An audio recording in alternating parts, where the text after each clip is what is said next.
He took her on just to keep his cattle ledgers, then couldn't do without her.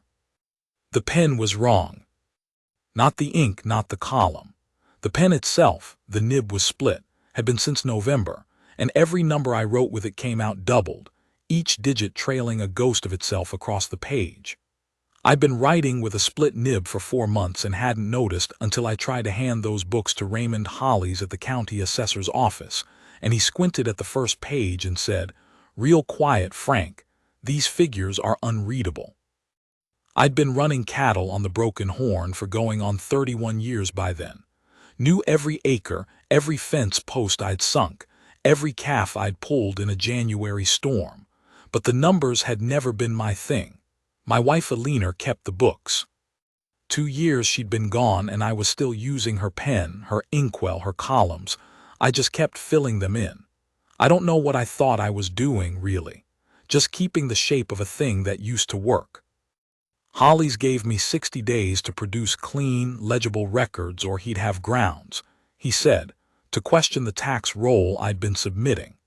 He said it politely because he was a polite man, but what he meant was that Cutter Doan's lawyers had been in his office the week prior, and they'd said something that had planted a seed in him, and now he was watching to see if it grew. Cutter Doan. I'll come to him. The town of Ray's Fork had maybe 400 people when I rode in that Friday. I needed supplies, and I needed someone who could read a cattle ledger without their eyes crossing. My foreman Lewis had suggested I ask at the schoolhouse. The teacher there had done books for the Morrison Mill operation before she'd taken the teaching post, he said, and she was sharp. I tied up outside, went in. School was dismissed for the afternoon. She was at the board erasing something, had her back to me.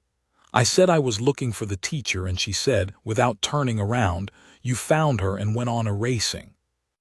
Her name was Clara Marsh. She was maybe 45, 46, dark hair starting to silver at the temples, pinned up neat. When she turned around, she had chalked dust across the back of her left hand, and she looked at me the way people look at a man they're deciding whether to trust, not unfriendly, just measuring. I told her what I needed. A bookkeeper, part-time, go through 4 years of ledgers and produce something a county assessor could read. I'd pay $3 a week plus dinner on the nights she stayed late. She said, "Show me one of the ledgers." I had one in my saddlebag. I handed it over. She opened it, looked at 2 pages, turned to the third, looked up at me. She said, "Your wife kept these." I said yes. She said she was good at this, clean columns, the sums are right. Then she turned to the 4th page, the one I'd taken over, and she didn't say anything for a moment. She said, "And you've been keeping them since?" I said, "Since Alina passed." She looked at me, not with pity, something more level than that. She said, "The nib on this pen is split. Every number you've written in here is a ghost on top of itself." I said I knew that now. She handed the ledger back. She said she could start Monday. That was how it began, not romantic, not dramatic. I needed numbers and she could read them. That was the whole of it in those first weeks. She came out Mondays and Thursdays. I cleared the dining room table for her, and she spread the ledgers out in order and worked through them with a fresh pen and a bottle of good black ink she'd brought herself. I'd come in at midday and she'd have questions. What was this entry in August of '81? What head count did this correspond to? Whose signature was this besides yours on the Eastern pasture lease? Good questions. Specific. She wasn't just copying numbers, she was understanding the operation. I'd answer and go back out. That was how it went. The first time she stayed for dinner it was because a thunderstorm came up fast from the southwest, and the road back to town would have been mud to the axles. I told her she was welcome to wait it out. She said she'd finish the '82 ledger while she waited. I made stew. It was the one thing I could make that didn't embarrass me. She ate it without ceremony and said it was good, and I believed her, because she didn't seem like a woman who said things she didn't mean. We talked some. She told me her husband had died of a chest fever 3 years prior. They'd had no children. She'd taught in Missouri before coming west. She liked the high country, the clear cold of it, the way the sky went on. I didn't say much. I wasn't much of a talker by then. 4 years of meals alone will do that. But I noticed when she left that the house felt quieter than it had before she arrived, which is a strange thing to notice. A house can't get quieter than empty, and it had been empty all day, but somehow it managed. Now Cutter Doan. Doan had come into the valley 6 years back with a St. Louis attorney and a land grant document that he said gave him title to the mineral rights on 40,000 acres of the Eastern Range, including a piece of the Broken Horn. I'd never heard of this grant. Neither had anyone else. But his attorney was very good, and the document looked genuine.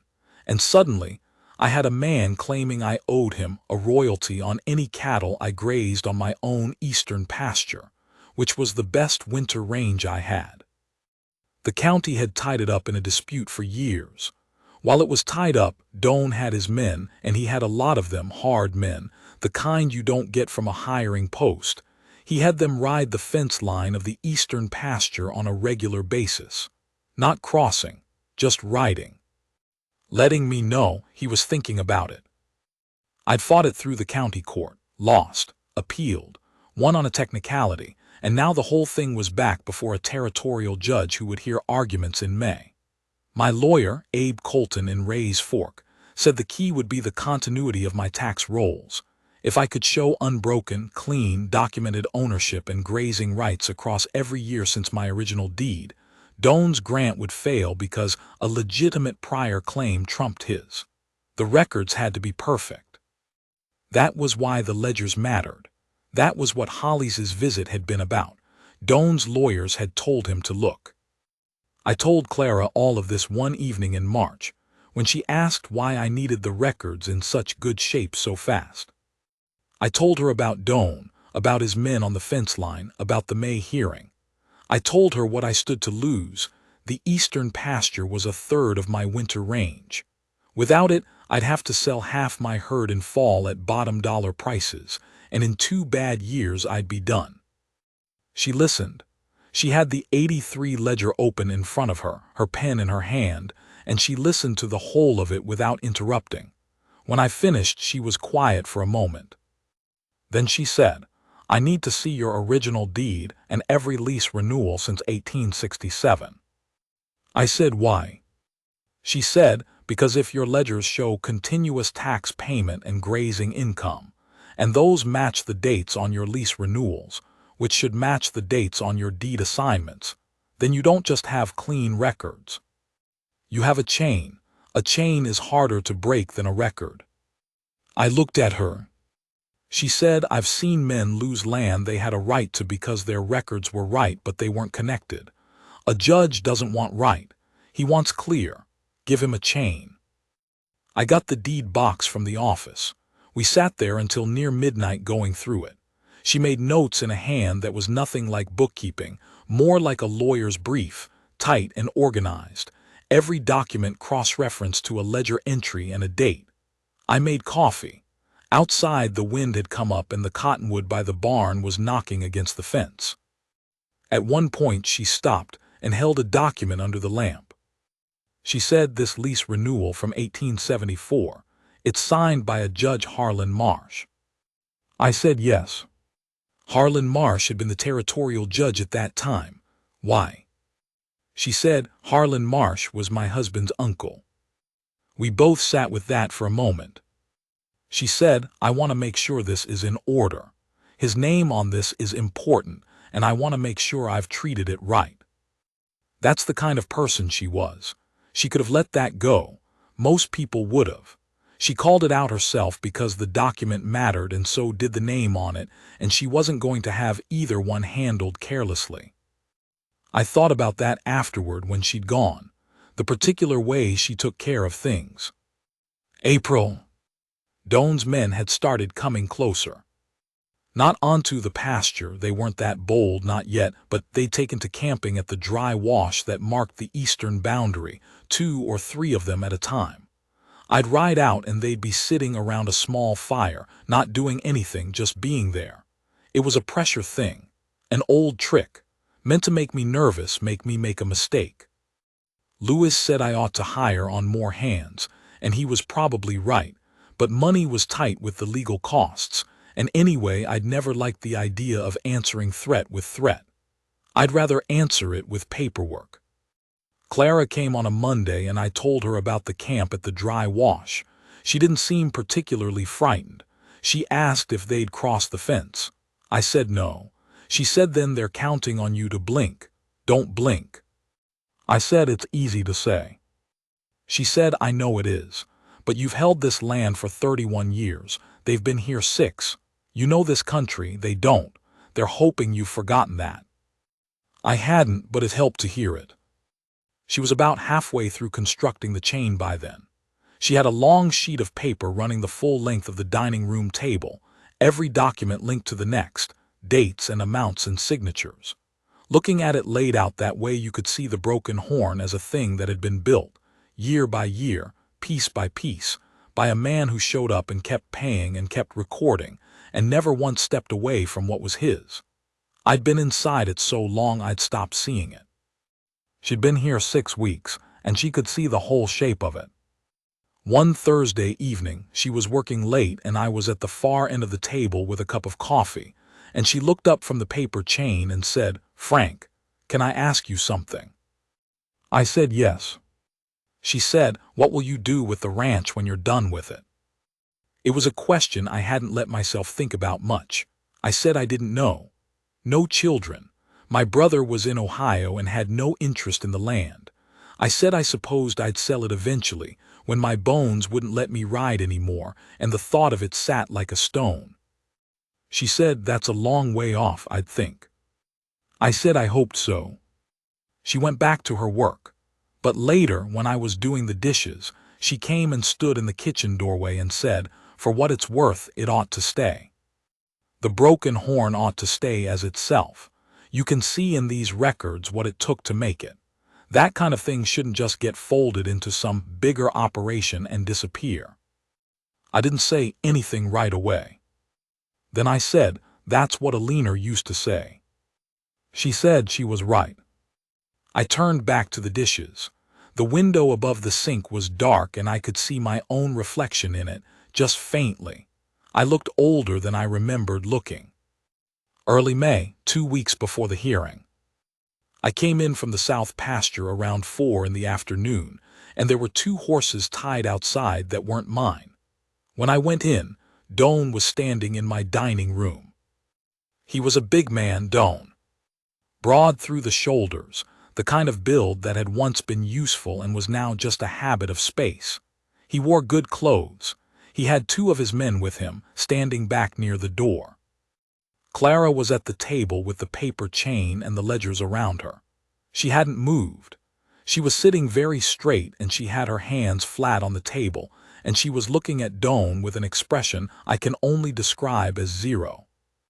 Doan said, "I came to talk to Haskell." She said, "Mr. Haskell isn't here. This is private property and you came in without being asked." He said the door was open. She said, "That's not the same thing and you know it." He looked at her with the particular contempt some men save for women who won't pretend to be frightened. He said, "You must be the bookkeeper. Working hard to make his case, are you?" She said, "I'm working hard to do accurate records. Whether that makes his case is a question for the judge." I was standing in the doorway behind his men by then. I said his name. He turned. I said, "Get out of my house." Doan looked at me and then at the paper chain on the table and at Clara sitting behind it, not flinching, and something moved across his face that wasn't quite anything, not quite anger, not quite calculation. Something between the two. He said, "Haskell, you should know when you're done." I said, "I know when someone else is. I'll give you 10 seconds. He looked at me for a long moment. Then he nodded at his men and walked out. I heard them mount up and ride east. I stood in the doorway for a while, after the sound of them faded. Clara let out a breath, one breath quiet, and then she picked up her pen. I said, "Are you all right?" She said, "Yes." She said, "He came to see what we had, now he knows." I said, "Does that worry you?" She thought about it genuinely, which was something I'd noticed she always did. She didn't answer before she'd thought. She said, "Not really. A man who comes to look at your records and walks away has made a calculation. He's decided the records are good enough that he'd rather know than not know. That's not nothing." I said, "Or he's decided to do something about it before the hearing." She said, "Possibly, but you're not going to sit here quietly either way." I wasn't. I rode into town the next morning and told Abe Colton about Doan's visit. Colton sent a letter to the territorial court that afternoon documenting intimidation and requesting that the hearing be moved up if possible. 2 days later, the court sent back word that it would proceed as scheduled, but that Doan's access to the eastern boundary would be restricted pending the outcome. That wasn't everything, but it was something. I came home and told Clara, and she said, "Good." She said, "Now let's finish the chain." We finished it that Friday. She laid it out from one end of the table to the other, 31 years, deed to present, every payment, every lease, every recorded head count. And then she sat back and looked at it, and I stood beside her and looked at it too. I said, "You built this." She said, "You built the ranch. I just connected what was already there." I said, "Clara, you know that's not a small thing." She looked at me then, not the measuring look from the first day, something else. Quieter, she said, "I know." The night before the hearing, I couldn't sleep. I got up around 2 and went to the kitchen and made coffee I didn't drink. I stood at the window for a while. The sky was clear and the stars were hard and white the way they get in May before the heat settles in. I heard her come down the stairs. She'd stayed. It had become a regular thing by then. When she worked late, she used the room at the end of the hall, the one that had been a guest room when Alina was alive. Neither of us had said much about that arrangement. It just was. She came into the kitchen in her housecoat and her hair down, and she looked at me standing at the window and she said, "Can't sleep either." I said no. She sat down at the table. I poured her coffee without being asked. We sat there in the dark kitchen with the lamp turned low, and neither of us said anything for a while, and it wasn't uncomfortable, that silence. It was the kind that happens between people who have run out of things they need to prove to each other. She said, "Frank, what was it like before Alina died? Was the ranch different?" I thought about it. I said the ranch was the same. The ranch was always the same. The land doesn't know who's keeping it. It just does what it does. What was different was there was someone to come home to. Someone who was interested in what had happened in the south pasture that day, who had something to say about it, who made the supper table a conversation instead of just a meal. I said, "You get used to the quiet after a while. You tell yourself you don't mind it, and mostly that's true, until you've had company for long enough that the quiet goes back to being what it actually is." She had both hands around her cup. She said, "I know that." I said, "You've been a help, Clara. I want you to know that, not just the records, the company." She looked at me. She said, "You've been a help to me too, Frank." I said, "How's that?" "I hired you. You did the work." She said, "You hired me and you trusted me to do it my way, and you didn't stand over my shoulder, and you treated me like someone who knew what she was doing." She said, "Do you know how rare that is?" I said I hadn't thought about it. She said, "Most men would have let a woman write down what they told her and that be the end of it. You let me think." I said, "You were better at it than I was. Seemed only right." She smiled, small but real. I said, "What'll you do after the hearing? You'll still have your classes." She said, "Yes." She said, "And if you still want help with the quarterly rolls, I wouldn't mind that." I said, "I'd like that." She said, "Good." We sat there a while longer. The fire in the stove had gone down to embers and the kitchen was going cool, and at some point she stood up and said she was going back to bed and try to sleep. And as she passed behind my chair, she put her hand on my shoulder just for a moment. Not long. Just her hand, solid and warm on my shoulder, and then she walked up the stairs. I sat there for a good while after. There are things that happen to a man that he doesn't have the right words for while they're happening. You know something has changed. You know the shape of things is different than it was, and you sit in the dark with your cold coffee, and you hold onto that feeling the way you'd hold a coal in cupped hands, careful, because it's real, and you don't want to put it down. The hearing. The territorial courtroom in Ray's Fork was not a large room.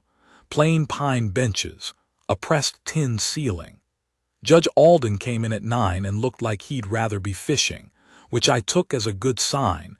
A judge who'd rather be fishing is not interested in being impressed by anyone. Doan was across the aisle with his 2 lawyers. They had a leather case full of papers. They looked at me. Abe Colton put the chain into evidence. Clara had mounted it on a board, the whole 31 years laid out flat. Abe walked the judge through it document by document, and the judge looked at each link, and Doan's lawyers tried twice to introduce questions about the 1874 renewal, and each time, the judge found that the document in question was regular and signed by a proper officer of the court, and each time they sat back down. It took 3 hours. Judge Alden ruled for me. He said the broken horn demonstrated clear, unbroken, documented title and use going back to 1867, and that in the face of such documentation, the disputed mineral grant could not be said to represent a prior or superior claim. He said it all in the flat, tired voice of a man reading something into a record, and when he was done, he gathered his papers and left. Doan sat for a moment. Then he stood, and his lawyers stood, and they walked out without looking at me. Abe shook my hand. He said, "Your bookkeeper built you a fort, Frank." I said, "I know it." Clara was in the back of the room. She'd come in after us and sat at the end of the last bench. When I walked up the aisle, she was standing, and she had her hands clasped in front of her, and she looked, I don't know, the way a person looks when they've cared about something and it came out right. I said, "We won." She said, "You won." I said, "Clara." She said, "You held the land. You held it for 31 years. That's what won." I said, "The chain won. You built the chain." She said, "I connected what was there. You put it there." I looked at her for a moment. Then I said, "Will you come out to the ranch for supper?" "Just supper. I'd like to eat a meal without thinking about any of this." She said, "Yes." We rode out in the early evening, the light going long and gold across the grass. The cottonwood by the barn was coming into leaf, just starting. The new leaves, the bright particular green they only are for about a week in spring before they settle into their summer color. I'd been looking at that tree for 30 years and it still did that. I made stew again. She didn't complain about the stew. Afterward we sat on the porch in the last of the light. The cattle were moving on the south slope, a long slow drift down to the creek, and you could hear them but just barely, more like a feeling in the air than a sound. She was sitting on the other end of the porch bench, and she had her boots off and her feet up on the railing like she'd been doing it her whole life. I noticed that, how settled she looked in that place. I said, "There's something I've been meaning to say." She waited. I said, "When Doan came into the house, when I came in the door and he was standing there, you were sitting at that table with your hands flat on it, looking at him like he was nothing. You weren't going anywhere." She said, "No." I said, "Most people would have stepped back, stepped away." She said, "Those are your records, Frank, your 30 years. Why would I step back from them?" I didn't have an answer for that, not a plain one. I said, "You don't have to keep coming out here. The hearing's done. You've more than earned your keep." She was quiet for a moment. Then she said, "What if I wanted to keep coming?" I said, "What would be the reason, professionally speaking?" She said, "Well, the quarterly rolls, and the spring inventory is going to need to be logged against last year's numbers. And if you're going to expand the South herd the way Lewis has been suggesting, someone ought to set up a separate ledger for that before you start mixing the counts. I said, that's a lot of reasons. She said, I have more. I said, are any of them about the stew? She laughed. I hadn't heard her laugh, not a full one, not in all those weeks. It was a good sound. It went out across the yard and the cattle drifted and the cottonwood held its new leaves up in the fading light. She said, some of them might be about the stew.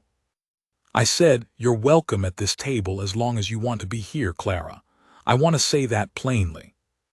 She turned and looked at me, not measuring this time, not deciding anything, just looking straight and clear the way she'd looked at that first ledger, taking in what was actually there. She said, Frank Haskell, I think you might be the most self-sufficient man I've ever met, and the most solitary, and I don't know if you know what to do with someone who just wants to stay. I said, I'm learning. She nodded. She turned back to the last of the light. We sat there as it went dark, the cattle settled, the first stars came up. At some point she moved closer on the bench, not by much, just enough, and I put my arm around her because it was cold, and because I'd wanted to for a long time, and because it seemed, for once in my life, like the right moment to stop being careful. She leaned her head against my shoulder. The broken horn sat around us in the dark, all those acres, all those years, the fence posts and the dry washes and the spring grass coming up new on the south slope. I'd held it. I had the papers to prove it. But it had never felt like mine the way it felt like mine in that moment, with her head on my shoulder and the stars coming up over the east ridge and the cottonwood making its quiet sound in the night breeze. A man can work 30 years and build something real and still not know what he's built it for. Then someone sits beside him in the dark and leans her head on his shoulder, and he knows.